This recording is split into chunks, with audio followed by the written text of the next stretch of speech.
Meet the mantis. Yeah, what happened was exactly what you thought. An insect killed a bird. Once again, an insect killed a bird. In fact, mantises aren't just strange, they're real killing machines. They can kill not only the representatives of their species, but also birds, snakes, and can even engage in a fight with a cat. But what makes mantises so fearless, aggressive, and bloodthirsty? Let's find out. Usually the food chain looks quite logical and understandable. Well, you know, cats hunt mice, lizards eat insects, but that's not the case of the mantis.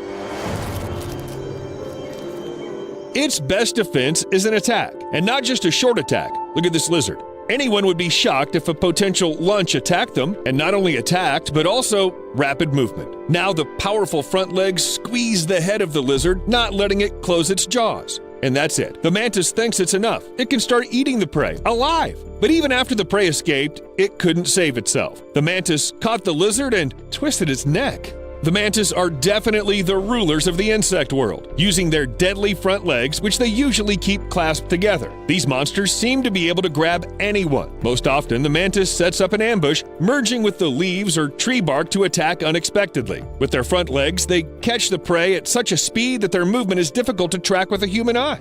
And the very structure of the body of the mantis is such that it makes the insect an ideal killer. They have triangular heads located on a long neck or elongated chest. They have everything to comfortably reach for the prey. The mantis can rotate its head 180 degrees to scan the environment with 2 large complex eyes and 3 other simple ones located between them.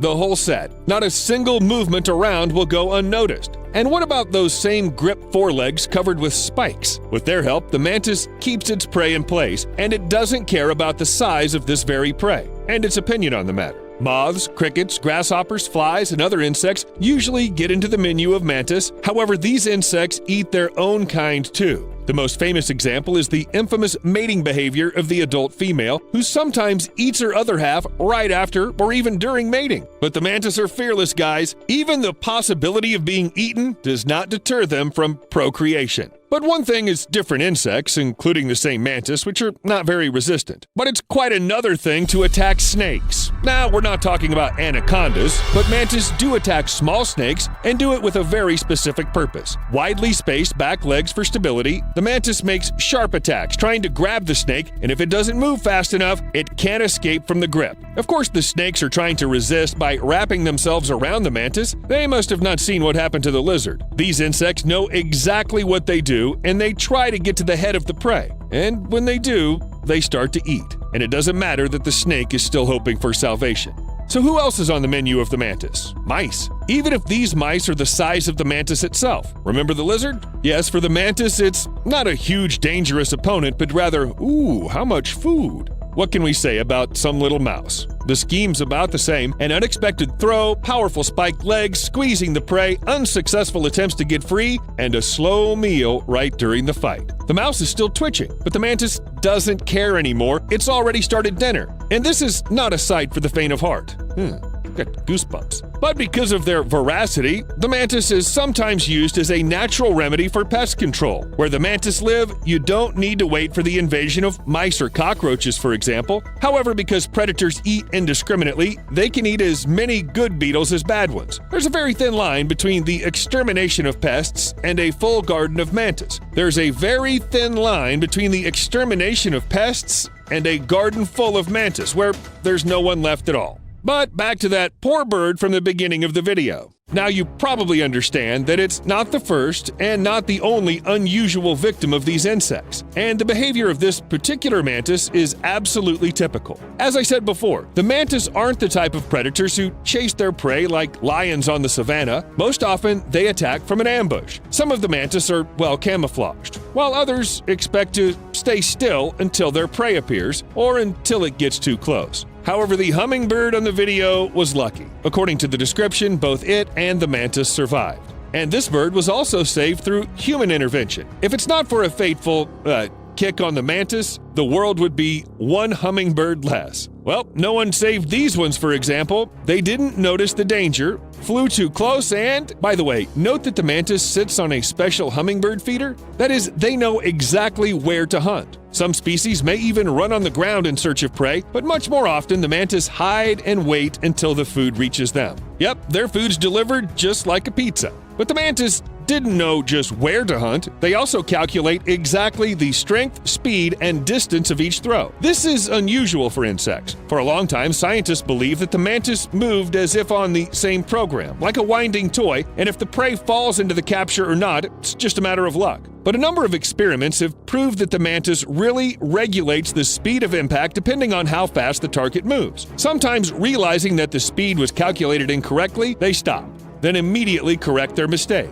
I want to say that if it wasn't for slow motion, we would never have known about it. Try to keep track of its movements. You know, the more I learn about the mantis, the more I think they are the universal hunter. Pretty small, but universal. Here a mantis is catching a fish. The poor thing doesn't even try to resist. What is going on? Insects shouldn't eat fish. Well, try to tell them that. And here's a mantis eating a frog. Despite the desperate attempts to get out, the frog hopes to tell it something like this: "Insects don't eat amphibians. You've got things all mixed up." But it's unlikely that the mantis cares. It's hungry. You know, they're like honey badgers, but insects. Hornet for lunch? Sure, yummy. And remember the mantis from Kung Fu Panda?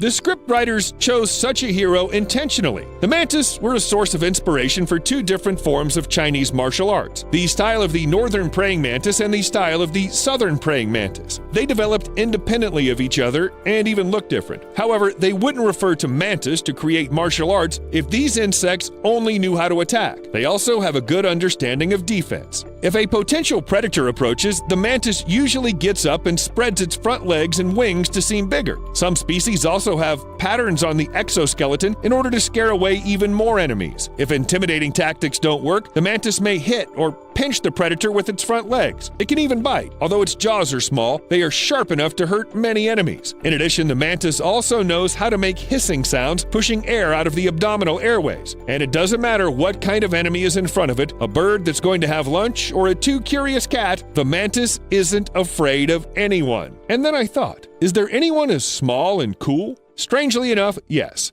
There's an underwater brother of the mantis, a mantis shrimp. Okay, in fact, this creature is larger and can reach 30 centimeters in length against 10 centimeters for an ordinary mantis, but it's just as fearless. The name mantis was attributed to the mantis shrimp for the ability to instantly throw their front limbs attacking the enemy or prey. It's said that this shrimp hits 50 times faster than its terrestrial brother, and its formidable weapon is a second pair of limb jaws which are covered with thorns, and they're sharp as a razor. They pierce into the body until the prey stops resisting. This is bad for everybody: fish, shrimps, cuttlefish, and shellfish. Since the mantis shrimp can be larger than ordinary mantis, sometimes it chooses a very large rival. For example, an octopus, which took it for easy prey. An underwater mantis strikes again, and then, oh, look, it's as if it says, "Come on, let's see what you can do." But the octopus doesn't want to show anything and is trying to get away really fast. You know, I don't think anybody will judge him for that, except maybe the mantis shrimp. I think it's just getting warmed up. We can only hope that the octopus won't meet another mantis shrimp on a stakeout on its way, because then it'll be too late to run.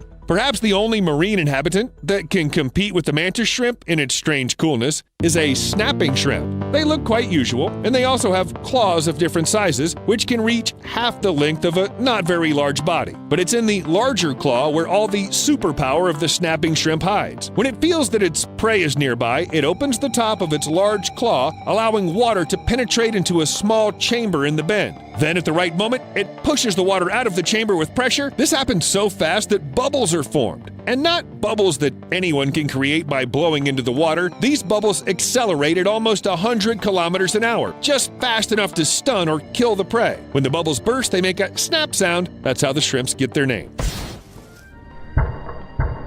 Because the bubbles burst loudly, I mean really loudly, the volume of the snaps of some species can go up to 210 decibels. That's more than a gunshot, which is 140 to 175 decibels. Both the mantis and their underwater relatives, of course, are striking. But I wouldn't be surprised if I go through the sources to find someone even cooler. Do you want to know who that could be? Well, subscribe to this channel or you'll miss everything. And of course,